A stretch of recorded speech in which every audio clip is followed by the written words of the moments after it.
Bonjour chers auditeurs et chères auditrices, c'est Hervé Chezeville à l'antenne. Comme d'habitude, heureux de vous retrouver pour notre rendez-vous hebdomadaire Panorama Info. Chers auditeurs, vous l'aurez certainement remarqué, les États-Unis sont loin d'être mon sujet de prédilection. J'évoque rarement ce pays où je me suis pourtant rendu une fois, c'était en 2010. N'appréciant guère le mode de vie états-unien, ou les modes venant de là-bas, qu'elles soient gastronomiques, musicales ou autres, je n'ai pas beaucoup d'inspiration pour parler des États-Unis. Pourtant, la semaine dernière, j'ai fait une exception afin d'exprimer mon incompréhension face au choix qui est offert aux électeurs de ce pays à l'occasion de l'élection présidentielle du 5 novembre prochain. Une fois cette émission diffusée, je pensais pouvoir retourner à mes sujets traditionnels, d'Afrique, d'Asie ou de Corse ou d'ailleurs. Je ne pensais vraiment pas devoir présenter un sujet à nouveau lié à l'actualité US. C'est pourtant ce que je vais faire partiellement aujourd'hui. J'ai pour habitude quotidienne de m'éveiller en allumant la radio, que j'écoute dans un demi-sommeil avant de me réveiller complètement et de sauter du lit. Or, lundi matin de bonne heure, la nouvelle principale de la station de radio que j'écoutais concernait le grand meeting qui venait de se tenir, du fait du décalage horaire, ça venait de se tenir, au Madison Square Garden de New York, dans le cadre de la campagne électorale du candidat républicain et ancien président. À moitié éveillé, j'ai entendu la blague honteuse faite par un pseudo-humoriste occupé à chauffer l'immense arène avant l'entrée triomphale du candidat.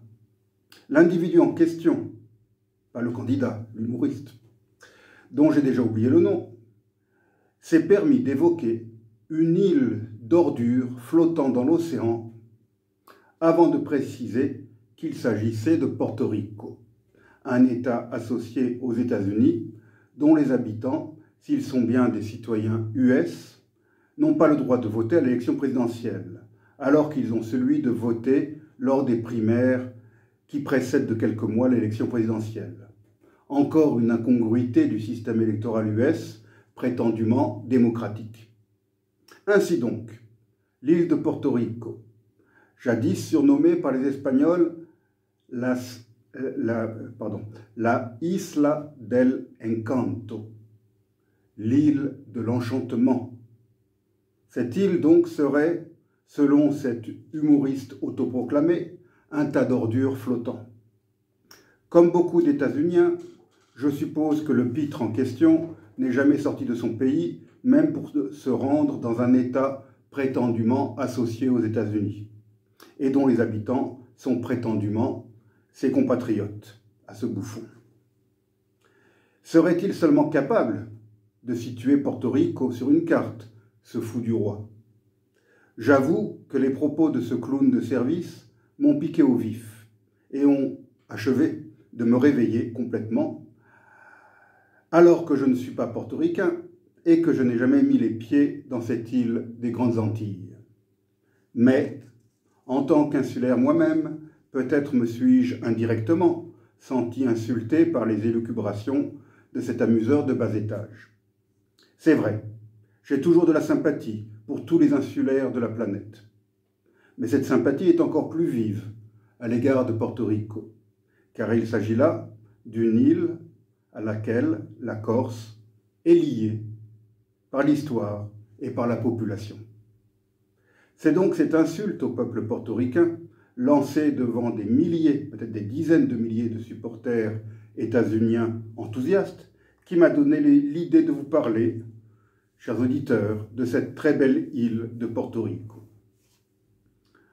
En me levant lundi matin, je me suis dit que l'honneur bafoué des portoricains allait peut-être amener la défaite de l'ancien président à l'élection du 5 novembre. Car même si les habitants de l'État associé ne peuvent pas voter. Nombreux sont les portoricains d'origine qui vivent aux États-Unis proprement dit, en particulier dans les fameux swing states, ces États à bascule, ces États incertains qui risquent de basculer dans l'un ou l'autre camp et dont les suffrages détermineront le résultat final de cette élection.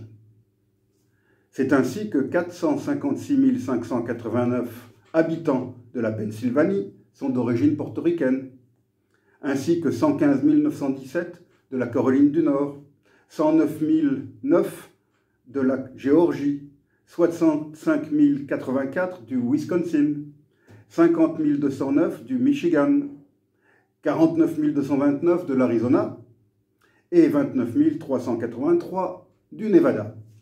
Les États que je viens d'énumérer sont tous des swing states, où les résultats s'annoncent très serrés. Ces centaines de milliers d'électeurs potentiels, s'ils vont voter, sont donc en mesure de provoquer la défaite du candidat républicain et de faire gagner sa rivale, l'actuelle vice-présidente.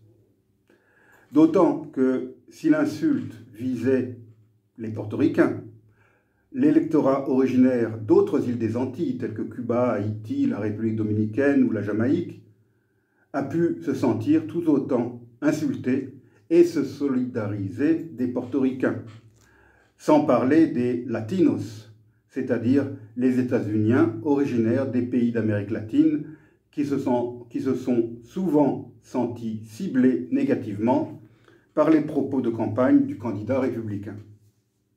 Aussitôt après avoir eu cette idée saugrenue que la mauvaise blague d'un mauvais humoriste pourrait bien entraîner la défaite de ce candidat, j'ai pu constater que sur les réseaux sociaux, les posts, images de drapeaux portoricains et tweets rageurs, autant qu'indignés, sont apparus par milliers dans les heures qui suivirent la fin du meeting au Madison Square Garden.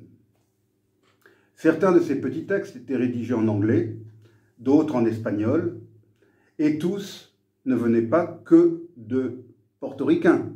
Je me suis ainsi rendu compte que le dérapage du triste comique était en train de déclencher un séisme politique en cette toute fin de campagne électorale et que cela pourrait bien modifier le résultat final de cette élection. Venons-en à Porto Rico, cette île des Grandes Antilles, située à l'est de Saint-Domingue, dont la superficie est quasiment la même que celle de la Corse. 8 710 km² pour l'île de Porto Rico contre 8 722 km² pour la Corse.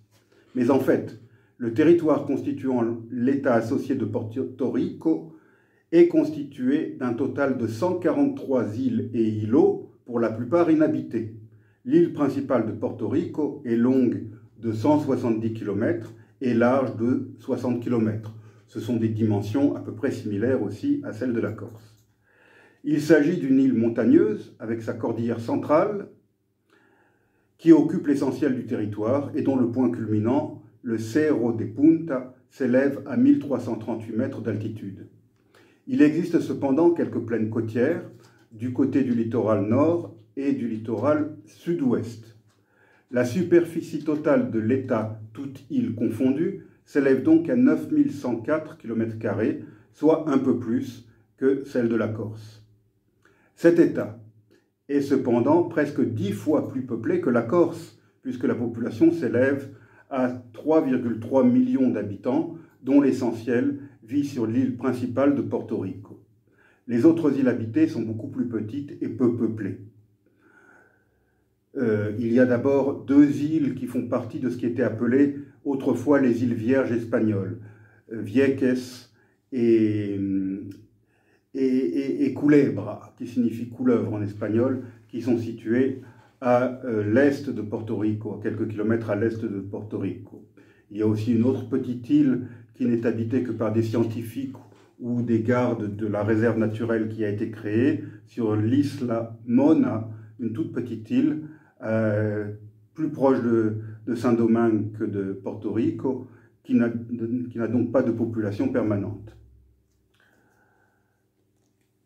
Porto Rico est peuplé depuis fort longtemps. Différentes populations amérindiennes s'y sont succédées. Ceux qui y vivaient lors de l'arrivée des Européens appartenaient au peuple Taïno, qui faisait partie de la grande famille des peuples Arawak.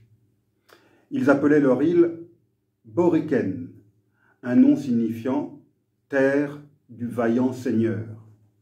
De ce nom a dérivé l'adjectif boricuano, qui est toujours utilisé pour désigner les insulaires actuels.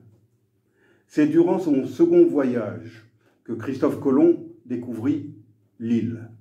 Il en prit possession au nom de la couronne de Castille le 19 novembre 1493 et il nomma cette terre San Juan Bautista en l'honneur de Jean, le prince des Asturies de l'époque. Quant au port qu'il fonda, il l'appela Ciudad de Puerto Rico. L'ironie de cette histoire est que ce nom de Puerto Rico finit par désigner l'ensemble de l'île, tandis que celui de San Juan n'est plus que celui de la capitale de l'île, une ville qui compte de nos jours 400 000 habitants et qui est englobée dans une grande agglomération qui compte plus de 2 millions d'habitants.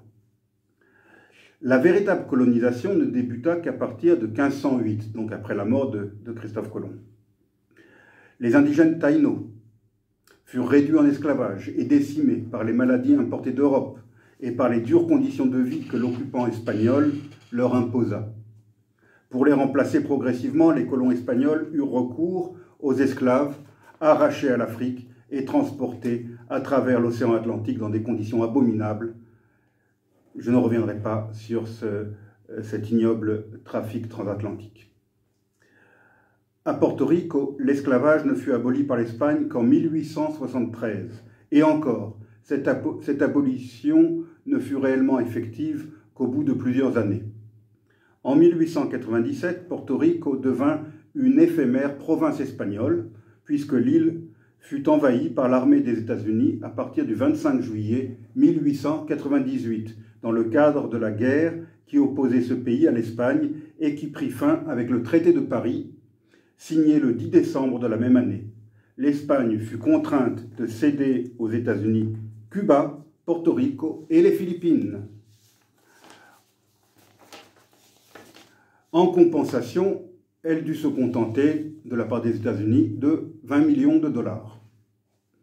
S'ensuivit une longue occupation militaire US à Porto Rico, sans consultation populaire ni élection. C'est de cette période que découle le statu quo actuel qui fait que Porto Rico est états-unien sans vraiment l'être. Les premières élections dans l'île n'eurent lieu qu'en 1952, soit plus d'un demi-siècle après l'invasion US, alors que les hommes portoricains s'étaient massivement engagés dans les armées états-uniennes durant le second conflit mondial. Le système politique mis en place durant les années d'après-guerre, largement inspiré du modèle états-unien, fait que l'île a sa propre constitution et que les portoricains élisent leur gouverneur pour un mandat de 4 années. C'est lui qui a le pouvoir exécutif dans l'île. Quant à l'Assemblée législative, elle est composée de 2 chambres, la Chambre des représentants qui compte 51 membres et le Sénat où siègent 30 sénateurs. Comme aux États-Unis, la vie politique est dominée par le bipartisme, avec un parti populaire démocrate proche du Parti démocrate US et un nouveau parti progressiste proche du Parti républicain. L'actuel gouverneur, Pedro Pierluisi, au pouvoir depuis 2020 et qui est en train d'achever son mandat, est issu de ce dernier parti, proche du Parti républicain. L'administration locale est responsable des affaires intérieures, tandis que Washington est en charge de la défense, des affaires étrangères et de la monnaie. Porto Rico est donc un territoire largement autonome, mais n'est pas membre de l'ONU, même s'ils ont envoyé une délégation aux Jeux Olympiques de Paris. Les Portoricains ne paient pas d'impôts fédéraux, mais ils contribuent à la sécurité sociale, au système médical.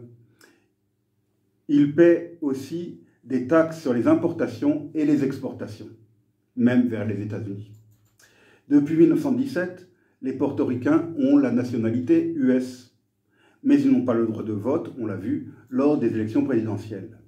Ils élisent cependant un membre du Congrès de Washington, mais ce dernier ne dispose pas du droit de vote.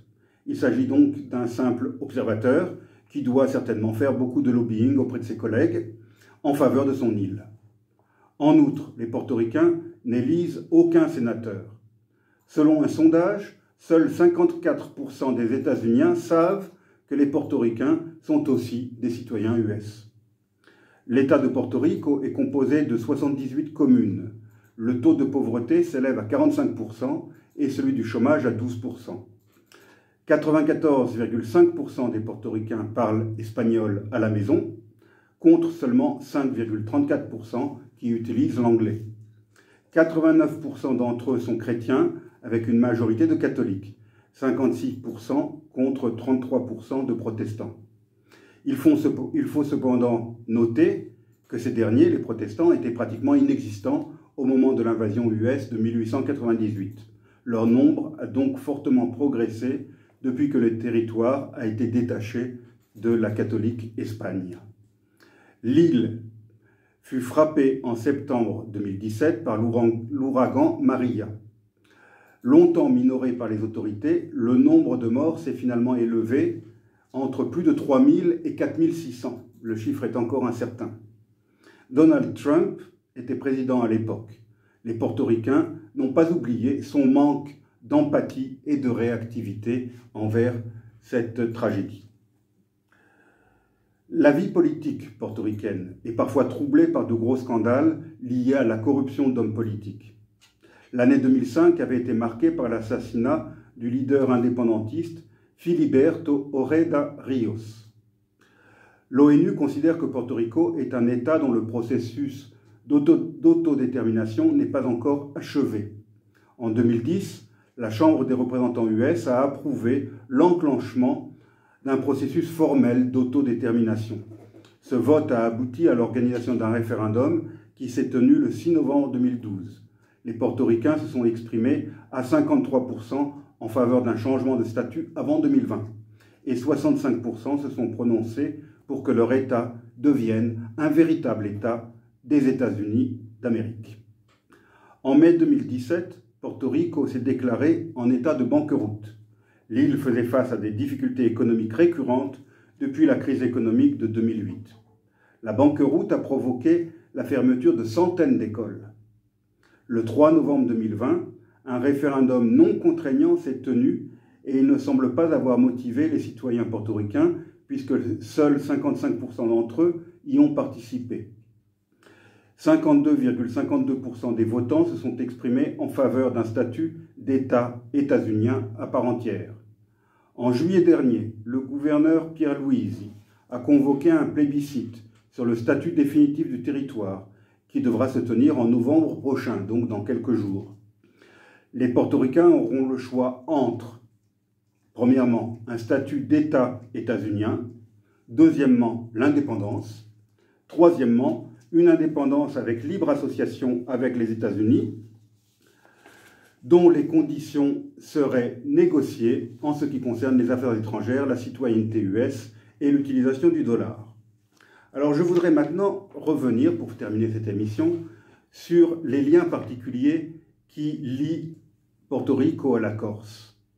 En 1815, la couronne d'Espagne a publié un décret qu'on appelait le Real Cédula de Gracias, qui encourageait l'immigration catholique européenne à Porto Rico et à Cuba.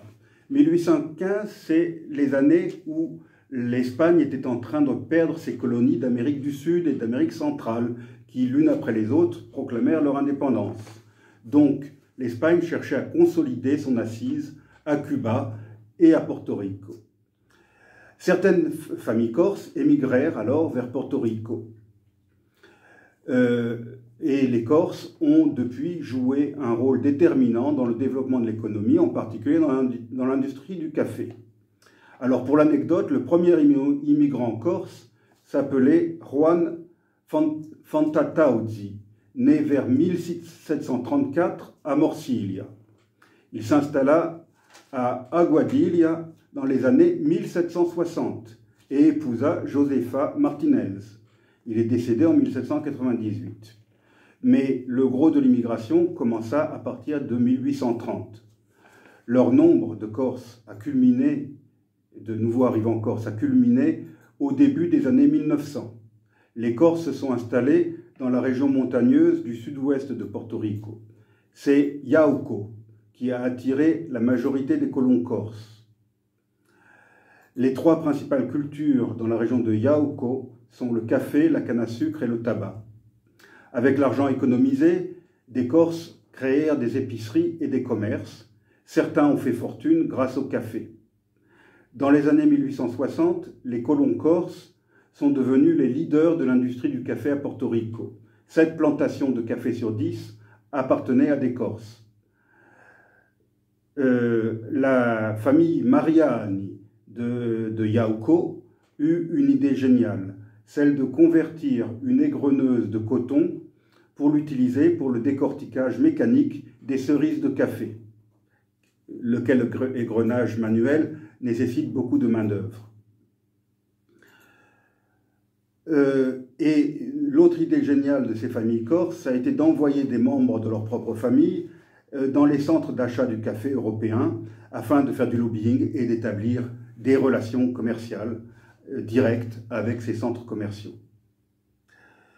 Les descendants de Corse ont été et sont toujours influents dans les domaines de l'éducation, de la littérature, du journalisme et même de la politique.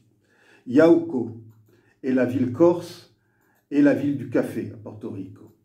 Des noms tels que Paoli, Negroni, Fraticelli sont courants à Porto Rico, sans oublier les Vivoni, qui sont également très présents. Yauco compte aujourd'hui 50 000 habitants, c'est donc une ville du sud-ouest de Porto Rico. Il y a une autre ville qui a reçu beaucoup de Corses, c'est Ponce, la deuxième ville de Porto Rico qui compte aujourd'hui 140 000 habitants et qui a été fondée en 1692. L'économie de Ponce est basée sur la culture de la canne à sucre et bien sûr sur les distilleries pour faire du rhum. Alors, je voudrais citer peut-être un homme politique franco-corse qui est né à Ponce. Il s'agit de Jean-Baptiste Biagi, né à Ponce en 1918 et mort en Corse, je crois en 2009. Il a été maire de Cagnano de 1965 à 1983. C'est un ancien résistant, ancien gaulliste, proche de l'OAS. Il avait, dans sa jeunesse, été proche de l'Action française. Et il était surtout avocat. Et je pense qu'il a laissé une forte empreinte dans son village de Cagnano, dans le Cap Corse, mais aussi dans la vie politique française, puisqu'il fut l'un des initiateurs, je ne sais pas comment je peux dire, fondateurs de ce qui allait devenir le Front National aujourd'hui, Rassemblement National. Voilà, chers auditeurs, résumé très vite les liens qui nous unissent, qui unissent notre île de Corse à celle de Porto Rico, qui sont semblables par la géographie, mais aussi par l'histoire et par la population. Je vous remercie pour votre attention. J'espère vous avoir donné l'envie d'effectuer un voyage dans cette belle île qui n'est certainement pas un tas d'ordures flottants. Et je vous dis à la semaine prochaine, si vous le voulez bien.